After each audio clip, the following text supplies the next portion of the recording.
हातिम ताई के ज़माने में किसी ने हातिम ताई से पूछा कि आपने दुनिया में किसी को अपने आप से भी ज़्यादा सखी देखा है। हातिम ताई ने जवाब दिया, जी हाँ, एक लकड़हारे को एक बार मैंने अपने मेहमानों के लिए 40 ऊँट ज़िबा किए। दावत आम थी, जो आता था पेट भर कर खाता। उस दिन मैं किसी ज़रूरत से जंगल की तरफ चला गया तो वहाँ एक लकड़हारे को देखा जो खुश्क लकड़ियाँ इकट्ठे कर रहा था। मैंने लकड़हारे से कहा कि तू आज ये मशक्क़त क्यों उठा रहा है?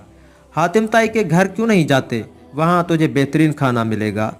लकड़हारे ने मेरी ये बात सुनी तो बेपरवाही से मुझे जवाब दिया कि जो शख्स अपनी मेहनत से पानी खुराक हासिल कर सकता है वो हातिम ताई का एहसान क्यों उठाए? जो अपनी मेहनत से कमा सकता है उसको हातिम ताई की सखावत से सरोकार नहीं।